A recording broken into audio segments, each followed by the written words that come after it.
the House of Lords has far less kind of public scrutiny than the House of Commons does.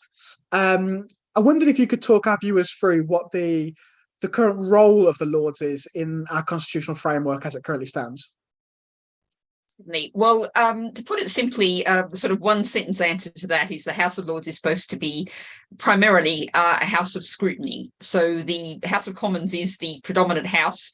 It is, as I very often hear, and people might have seen, actually, I might stick a link in the chat, a piece I wrote for Open Democracy, talking about how the House of Lords, is the unelected house. And so whenever anything comes to the pinch point of a disagreement between the Commons and the Lords, people say, oh, well, they're the unelected house, so we can't do things. So we scrutinise legislation. Generally speaking, legislation starts in the Commons, comes to us, and we try to tidy up the mess that the Commons has left us with, essentially. That's not always the case. One of the interesting things that's happening at the moment, kind of accidentally, I think, is that we have two bills at the moment on Monday, both the energy bill, which people might have seen a lot of discussion around. Some NGOs are really promoting an amendment I've got down, which would say no new oil and gas in the UK. And also we have the genetic technology brackets precision breeding, which is nothing of the sort. That's my addition. Bill, both of which have started in the House of Lords. They haven't been to the Commons yet. So that means there's a bigger chance for us in the Lords to actually shape the bill. We're not changing what the Commons does. We're doing it from start. That's in the energy bill. The genetic technology bill has been in the Commons, and they basically did nothing to it and paid no serious attention to it. So we're now trying to clean it up. So there's the legislation stuff. There's also the fact that we do have the chance to really challenge the government and question the government.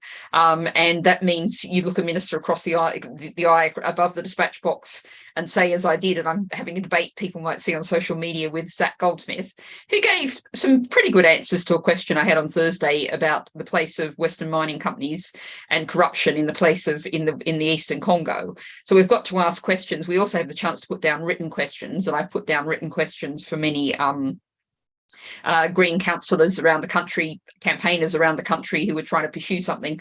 One I've just had, for example, was asking about the planning rules at the centre and what that means for installing battery storage, and that was prompted by a man who was trying to install battery storage and was very frustrated about how difficult he was finding the planning system.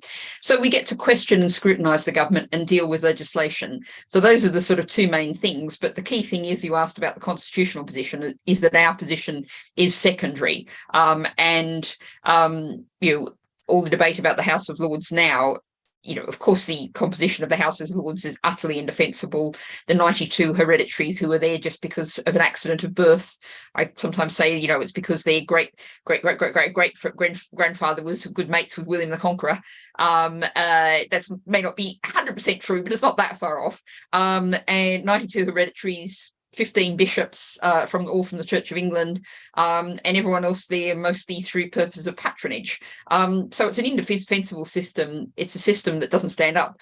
But as we saw, for example, with the policing bill that the Green Party played such a big role in campaigning on, the House of Lords beat the government 14 times in one day, a record, knocking out the most repressive parts of the policing bill. So I sometimes get, and I understand why people say this, well, we can't get rid of the House of Lords, even as dreadful as it is at the moment, because it's better than the Commons, and that's true. So the answer is really to fix both the Lords and the Commons together, which is where the Labour plans are falling down. Thanks. So your comments there at the end leads me really nicely onto one of the questions that I wanted to put to you, around the House of Lords being fundamentally, well, not just undemocratic, but anti-democratic. And there's some people who would argue that, given the fact that it is anti-democratic by nature, and this is an argument that the Scottish Green Party makes, that the Greens shouldn't be taking seats in the House of Lords, and that actually, by virtue of doing that, you are fundamentally propping up an anti-democratic system. What's your response to that?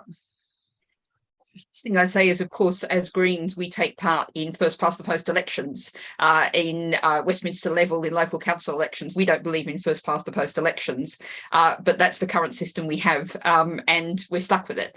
But I think also, I mean, I feel personally an obligation. In 2015, when I was leader of the Green Party of England and Wales, 1.1 million people voted Green. That was more Greens than had voted, more people than had voted Green in every previous general election added together.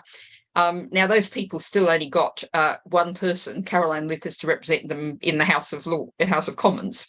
Now, Caroline is absolutely magnificent and like 10 MPs, but actually a real number of that would have been 26 MPs in 2015 based on the vote. And so, actually the reason why I am in the House of Lords is we were offered the seat, the Green Party was offered the seat, and I was democratically chosen by the Green Party to be that person because of the Prime Ministers don't have to give explanations for this, but so far as we can judge, at least a significant part of the reason why Theresa May offered us the extra seat was because the Lord Speaker's Commission, an independent commission, had said, based on all the votes the Greens had got, for the House to be more representative, there should be more Greens in it. So, in a way, we are indirectly elected. We don't believe in the current system, but what this does is it gives us the opportunity to represent all of those people who are voting Green and not getting representation any other way. So, I mean, when I was elected, I told the Yorkshire Post that it utterly remains my position that my aim is to abolish my own position as fast as possible.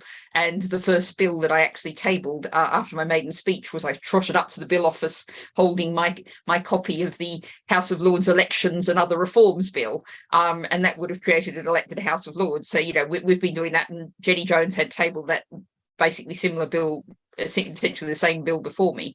So the Greens have been doing this for many years, but we are representing all those people who are voting Green and aren't getting represented any other way.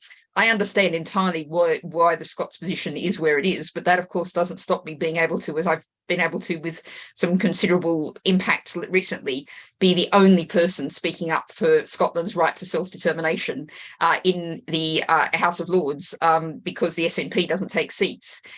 They're not able to be there to actually challenge the government and get some really quite awful, crappy answers from the government.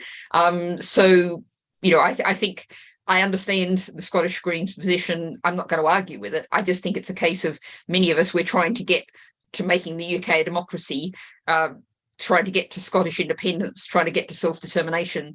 There's just, people see different routes of getting to the same place.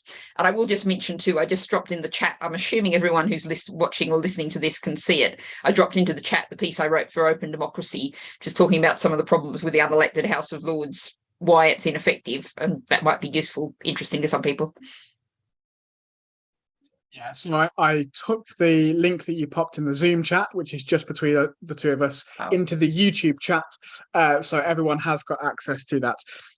So you've been in the House of Lords for a few years now, and Jenny Jones, the other Green Party peer, has been in the House of Lords for slightly longer. I think, was it 2013, 2014 that she first went in? Jenny's 8 or 9 years. I'm 3 years. Okay, yeah. That's obviously quite a long time to have been in the upper chamber. What are the big achievements that you can point to that yourself and Jenny have had? I'm thinking potentially quite recently, but also throughout that period in the House of Lords.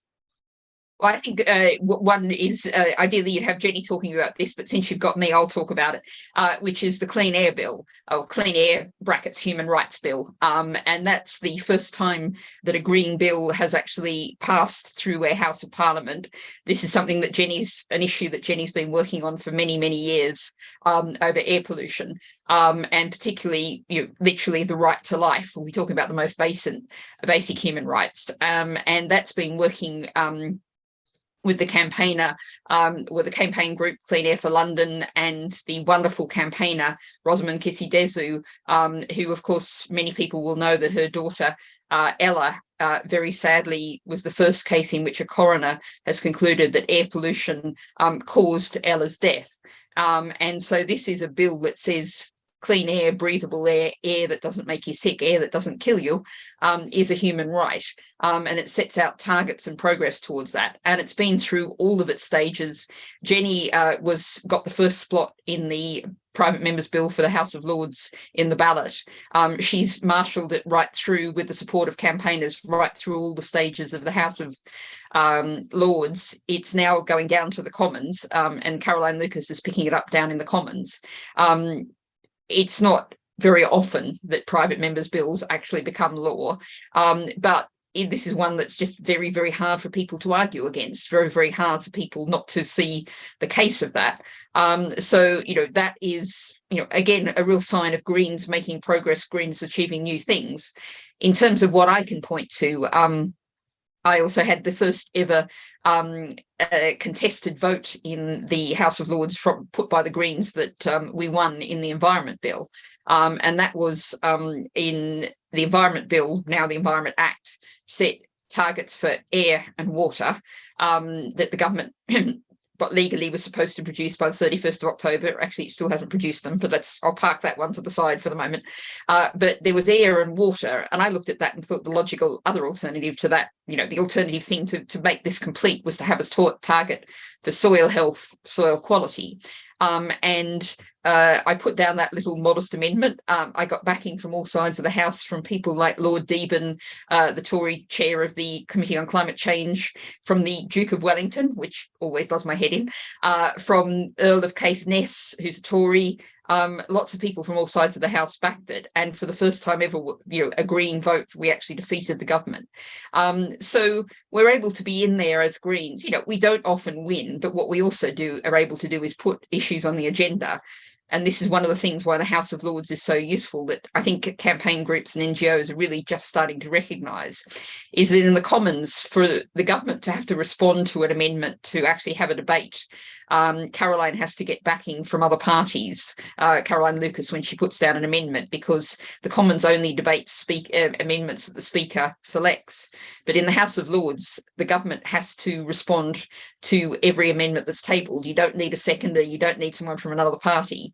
You just put down amendments, and so you can get things on the agenda. So I was really pleased also in the Environment Bill to get a debate to put down an amendment saying the government will back the creation of the international offence of ecocide. And interestingly, Zach Goldsmith more or less said, well, he'd like to back this, but the Foreign and Commonwealth Development Office won't let him. And we really got a real debate about ecocide in Parliament, and the campaigners were very excited about that, because it was just after they'd done a lot of work developing a new international definition of ecocide. And this was the first debate on that in any parliament anywhere in the world. And so by being there, I was able to initiate that debate and get Labour and Lib Dem and everyone responding to that and debating it. So sometimes you do make some progress. And what happened with the soil amendment was, people might know how these things work, is it went back to the Commons and they knocked it out. But the government, to get it knocked out, made some concessions and said they were going to do other things on soils. So it's kind of like, it's a classical political thing. You make 2 steps forward and 1 step back. And that's often what working in Parliament means. Thanks. So I've got one final question for you before I go to some questions from the chat. Anyone watching, please do get questions in the chat so that I can get them to Natalie. We've got a few minutes left. But we talked earlier about abolition of the House of Lords, and you talked about the fact that the first bill that you proposed was one that would have seen the House of Lords abolished. What would you like to see the House of Lords replaced with? Well, obviously, I want to see a fully elected House of Lords. That's the democratic principle. Obviously, it should be elected through a proportional system whereby there's equal representation, everyone's votes counts, so that the composition of the House, as Make Votes Matter says, so seats match votes. That's the obvious way to do it. One of the issues that raises is that what happens is, how do you decide the balance between the 2 houses? and where the Labor plan falls down. And if you actually look at the Labor plan, there's pages and pages where they try to explain how with their elected House of Lords is still going to remain less powerful than the Commons. But that's not going to work while ever you have a first past the post elected Commons. If you have a proportional representation elected Lords, then they're going to have more democratic legitimacy than the Commons does. So if you just reform the Lords without dealing with the Commons, then you're immediately going to have the most enormous constitutional crisis. Now, one of the things that is worth saying is, in terms of the Labor plan, is that they don't actually say fully elected. They say it must have electoral legitimacy. And they say they're going to consult on what that might look like. Now, one of the things that concerns me greatly is that what they might try to say is, oh, we're going to take all these elected mayors elected through an entirely unrepresentative, undemocratic first past the post system. And in a case where you actually elect one person, to represent the whole of Greater Manchester, which is the Greens have long said is a nonsense. We would want a parliament, an assembly, we would want groups of people and a parliamentary system to represent each region. But if you just take the elected mayors and claim that's electoral legitimacy, then it just doesn't really add up at all. So what we want is a fully elected House of Lords through a PR system. How do you make sure it doesn't end up looking like the Commons? Well, I think one of the things is we really shouldn't underestimate the sense and the capacity of voters to understand systems particularly when those systems actually work. So, for example, in Australia, the Senate, the upper house, is elected by a proportional system on a state basis, and they've got alternative vote, a majoritarian system in the lower house.